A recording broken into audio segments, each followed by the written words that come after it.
And Warm Trophy Kids presented by Bad News Media. It is the college football week 6 episode. Season's flying by, folks. Nice 62% so far on the season, 4 picks. Hopefully you have been following along here on Trophy Kids.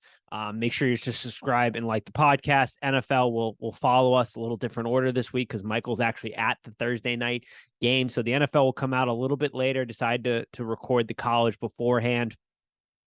But nice 62%. We've been giving picks out on our social media pages as well at Trophy Kids Pod. Make sure you are subscribed there on Instagram and Twitter. Lots of good stuff. We've got some good games to break down this week. Very excited for some big ones here. And I think we start right off the bat with the game I'm arguably the most excited about. Red River rivalry.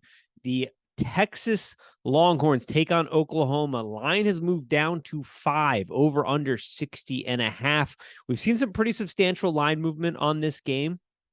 And in this one, these two teams, they're meeting at the right time, I think. Each one presents an interesting challenge. I think from a Texas standpoint, this is a damn good football team.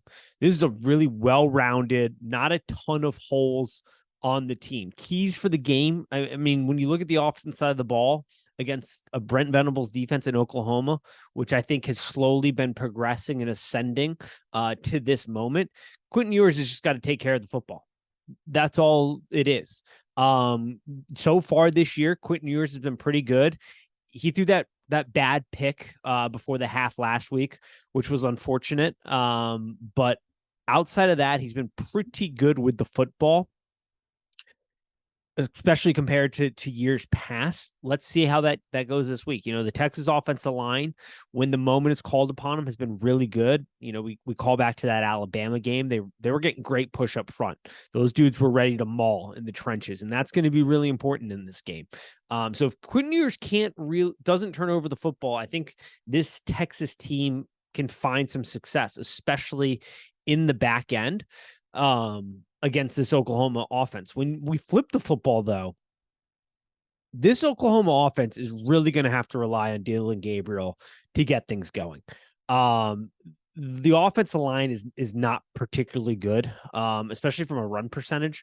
They're only generating about 2.2 line yards per rush attempt. That's not good. That's going to put you in outside the top 100 of college football. Like that. They're not playing well on the offensive front. And you've got a Texas defense that, outside of allowing a couple explosive plays, is really good, especially up front. So Dillon Gabriel is going to have to use his legs to create some plays here. I think the unique challenge for Texas is they have not faced a team that's going to put the pace on like Oklahoma has. Oklahoma inside the top 20 in plays per game. Fastest offense by far that Texas has had to face. So conditioning is going to be a factor here. It's also going to be, can they get lined up play to play? Outside of having to face the Texas offense in practice, they have not seen this yet. I think all things considered, with the number moving to 5 too, it's moved off 6.5. It's probably going to continue to maybe go down here. We'll see.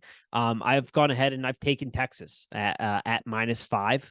I do like them here. I think this is such a good football team that this is going to be a close game, but at the end of the day, Texas offense it has more firepower. And I'm not entirely sure that the Oklahoma offense, because they can't generate much of a run game, are going to present too much of a threat. They're going to have some chances down the field here against this Texas team, but I do like Texas in this matchup. Kentucky, Georgia, battle in the SEC. Line is at 14.5, over under 47.5. It's moved down a little bit on the total. This is an interesting game.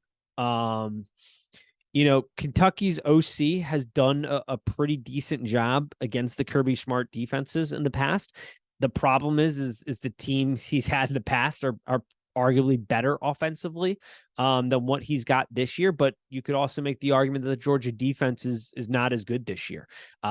We talked about this in the recap show. When I watch this team, they don't seem to be playing with that edge that we've gotten so accustomed to. They play so fast downhill football and defense, and it doesn't feel like they really have that this year. I think we maybe underestimated the impact that Jalen Carter had on setting the tone from that defensive standpoint. And I think we definitely underestimated the importance that Stenton Bennett played from an offensive standpoint for this Georgia team as far as leadership goes. I was a little discouraged to see the fact that the offensive lineman had to kind of get back going. It really should be the other way around, it felt like, in that game. This offensive line too, it's 4.4 yards per carry for Georgia. Not good in the Kirby Smart era. That, I think that's second lowest, if I remember correctly. Kentucky, their front isn't going to be so easy to push around in the trenches. They have, if you look at the accounting stats, they're really good, but we got to put some context around them. Not the best tests. They had a decent test in Florida last week. They made them miss a lot, and they played well. Kentucky's also got both Robinson and Brown, who left the game early last week. We don't really know what the status is going to be there. The Kentucky offense has been certainly explosive at times. Leary is a bit of a question mark. I've questioned his health because he did suffer that torn pec at the end of last season, which made him a little bit less desirable in the transfer portal.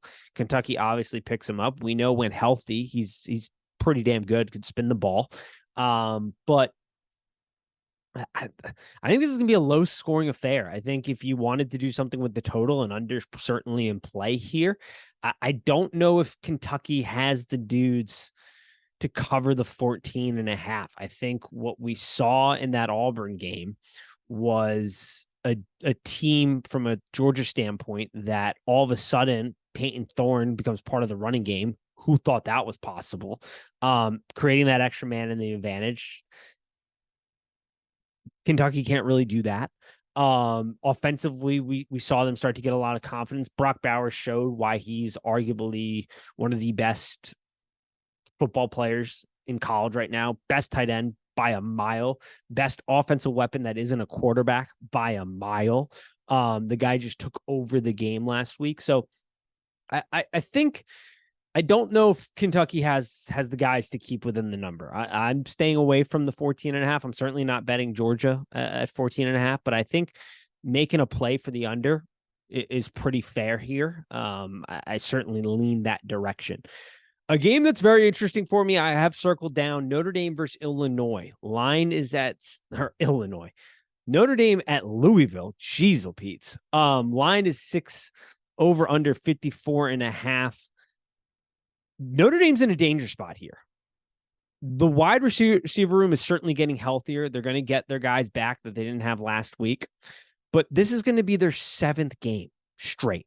This is a team that played a week 0 game in Ireland, then traveled back. This will be their 7th game. They've just come off back-to-back super physical, down-to-the-wire games. It's a super tough schedule we talked at the beginning. I wonder, are the legs going to be there for this Notre Dame team? Because you've got a Louisville team here who's 29th in rushing offense and 16th in pass efficiency. Now, they haven't played a great schedule. They have a common opponent in North Carolina State, which Notre Dame handled better and performed better in that game. But Jeff Brom is a giant killer. We saw that at his time at Purdue. He does a phenomenal job scheming things up. And while the Notre Dame defense is one of the top tier defenses in college football right now, I do wonder what kind of juice they're going to have for this game. It's a later game, but they've been going to war the last 2 weeks. I think another concerning part here is the offensive play calling for Notre Dame. It seemed like at the end of that game, they were kind of fine playing for the field goal, which I don't love. They did put the ball in Sam Hartman's hands at the end of the game, and he converted for them. Go figure. You go out and get a guy like Sam Hartman. You want to put the ball in his hands at the end of the game, something they didn't do in the Ohio State game there on 3rd down, running with a 3rd down running back and punting it right back to Ohio State to eventually drive down the field. But there's been the offensive coordinator position. They really fumbled that in the offseason. I have some concerns here. I think this is a potential danger spot for Notre Dame. Now, all things considered, they're the better football team. But at some point, I do get concerned as to the physicality they've had to play with in back-to-back weeks. This will be their 7th game straight. Guys are banged up. The wide receiver room hasn't been great, but they're going to be healthier this week. Tight end showed out well. You've got Estime, though. You got Hartman. You've got a defense that has been playing its ass off and has been really good, especially in the pass game. Louisville doesn't have the guys to kind of go toe-to-toe here. But if they keep this close, they'd certainly have the guys to create some big explosive plays. They've got some good skill position players. So yeah, I haven't done anything in this game. I don't know if I will. This is something we may tweet out at Trophy Kids Pod on Twitter and Instagram. But at some point I do start to worry about just, does this Notre Dame team continue to have the juice? And this is an incredibly hard schedule they have. They still got USC and Clemson, who are going to be dogfights. They've back-to-back physical games like we talked about. Let's see what they have here in the tank. The offensive line's been good. I think a little bit down compared to where I thought they were going to be. Joe Alt, left tackle, world class, but outside of that, he's sort of propping up this offensive line a little bit. But yeah, let's see the juice they bring. This defense is phenomenal, though. So we'll see how they hang in this game. Maryland OSU line is moving. I have it right now at 19.5. At points, it's switched it out. Nope, just switched to 20. So it's moving here. Ohio State, that defense is coming alive. Jim Knowles has got them going in the right direction. They're starting to ascend at the right time. I think the concerns, though, are still on the offensive side of the ball. They got pushed around by Notre Dame on both sides, for that matter. They were the less physical team. They got pushed around. Maryland certainly has the skill position guys. They are loaded with threats. But I don't know if they have the guys to win in the trenches. And that's where this game is going to be won. It's going to be won and lost in the trenches. I don't know if Maryland has the guys to push them. I think there's certainly a level of alarm and panic, I think, for Ohio State, knowing that this team seems to be a lot like the years past, and you've got Michigan and Penn State coming down the road, and both those teams are extremely good and are certainly in a position to take advantage of their weaknesses. So this is an important game for Ohio State. This is an important game for the offense to show that they can sustain drives, that they can be explosive against an inferior Maryland defense, that the offensive line doesn't get pushed around here, because they really shouldn't.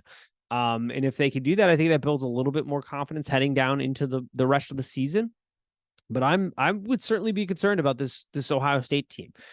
Things are not looking great for their matchups coming down the road against Penn State and Michigan. I think that they could very easily get bullied in the trenches there, and we've seen how that's gone the last 2 years, especially in the Michigan game. That's won and lost them the games. So certainly something to look out for here. I haven't done anything with that number either. I don't think Maryland's the team to test them, but if this number continues to go north, I think it could potentially be worth betting an underdog spot here, because Baby Tua in this offense certainly can be explosive, can certainly put up points on you. They have certainly showed that. I just don't know if they have enough to be consistently in the game. UCLA Washington. This is going to be a fun one in the Pac-12 for the, I don't know, 5 of us that watch this. It's a 3:00 game. Line is 3.5. Over 60.5. UCLA comes in as the favorite. They're going to get spread out in this game. Cam Ward and this offense are going to spread it out. They're going to get the ball out quick. This is a top 5 passing efficiency offense. Cam Ward is getting that ball out lightning quick this season. The UCLA defense is certainly going to be put to task. It's the best in the Chip Kelly era, I think, at UCLA for sure. I question whether or not this offense has enough juice. You're relying on more a true redshirt freshman to keep you in this game, and he's got to be better. There have been opportunities. I think back to the Utah game where he just missed on some real big opportunities. Some throws down the seam, some very easy, short, quick routes he kind of missed on. He's got to be better. He's got to bring the juice for this team this week, because Washington is certainly not the best defensive team they have seen. That is for sure. You can get this Washington defense into some pretty bad positions. There are going to be opportunities down the field against this Washington State secondary. It just comes into question whether or not you think Moore can take advantage of that. And I have some serious doubts because I haven't seen him be consistent yet. I think he's going to be a fantastic quarterback in the Chip Kelly system there as he continues to grow. I mean, the fact that he's at UCLA is huge for this program, especially moving forward and competing in a new conference. He's going to be fantastic. But this is a UCLA offense that has struggled. And I look at the defense, while I said it's the best, you look back, Coastal Carolina is probably the best offense that they faced. And while they only managed to put 13 points up against them, they found success down to down. They moved the ball against them. This Washington offense is much, much better. And is going to be a real problem for them to cover, I think. So I actually like Washington State. I did bet them a little bit here. I didn't put a ton on it, but I do like them in the underdog spot here at 3.5. I think that's a fair wager. Alabama, Texas A&M line has moved down to, we're getting close to a pick 'em. It's 1.5 now, over under 46.5. And this changes the dynamics of what we're going to talk about for this game. When this number was at 3, even 2.5, my opinion as the side here was different than where it's at right now. This game is won and lost in the trenches. And these are two offensive lines that have been pretty terrible to standard. Alabama, if we remove the Alabama name and we compare them to a Miami offense who had success against Texas A&M, I don't necessarily know if Alabama's in the same class. This is sort of an old school Alabama team. This is a run first, build your offense off the run and play really good defense. Jalen Milroe has shown the ability to hit the big over the top throws. If you remove drops, he's been phenomenal down the field. It's when you force him to be a methodical quarterback and kind of slowly move you down the field where he starts to fall apart a little bit. Now, his legs are certainly helping this offensive line that has been piss poor in pass blocking, hasn't been getting good push up front from a run blocking standpoint. It's really down compared to Alabama standards. You look at the Texas A&M offensive line, it's improved a little bit, but not much. I know Jimbo thinks that they are improving. I don't necessarily see it. They give up a ton of pressures, and now you've got Johnson as the backup quarterback who gets the ball out slower, takes more time to read the field. That's a really bad spot. So I think this is going to probably be a low-scoring affair, but I do think Alabama, I think they're the side. I know people are talking pretty highly of Texas A&M. Jimbo and Bobby Petrino's, their offenses are outdated. They're back in the Stone Age. I think this will be a very low scoring, close game, but I just think because of Jalen Milroe's added advantage in the run game, his ability to be accurate in big time throws down the field, trying to push the explosive, take the roof off the defense type of stuff, I think that gives them the edge here. I'm going to be very interested to talk about this game after the game because the implications it has to the SEC West are enormous. This is an SEC West that is wide open right now. The winner of this game is going to be in the driver's seat to win the SEC West. This is an incredibly important game to both these programs and the direction that they're headed here. I don't know how many more of these games Saban has in them headed to Texas A&M. But at virtually a pick 'em, I like Alabama more. Now, if this line were at 3, I like Texas A&M more. But at a virtual pick 'em, I think Alabama's going to have a little bit more juice. I give the coaching edge to Alabama. Both offensive lines are bad, but I think the Alabama defense is going to play a little bit better here. The Texas A&M defensive line is finally playing to par. I mean, it's loaded with talent, so that's nice to see. But once again, Jalen Milroe's ability to scramble, to use his legs, gives them that slight advantage. I don't know if Max Johnson is up to the task here. It is at home, which is definitely beneficial to him. But that's going to be a really, really tough game for them to pull out a win. So those are the games that we primarily are looking at right now. We might tweet out a couple more picks here. Some good tester games like Oregon State headed to Cal. Arizona at USC. I think that's an interesting spot. I think Arizona's a little bit more frisky than people are giving them credit to. In that USC defense, everybody's been ragging on them. I've been ragging on them. They are down this year. They make them an unserious contender. We've talked about that a lot. That's going to be an interesting game to watch. I'm very interested to see how Ole Miss comes back from a very emotional win. This Arkansas team is not presenting the same threat they presented last year, but Lane Kiffin gets the biggest win of his career at Ole Miss. This Ole Miss team wins an absolute shootout in electric fashion at home, probably partied their asses off the night before, 11.5-point spread.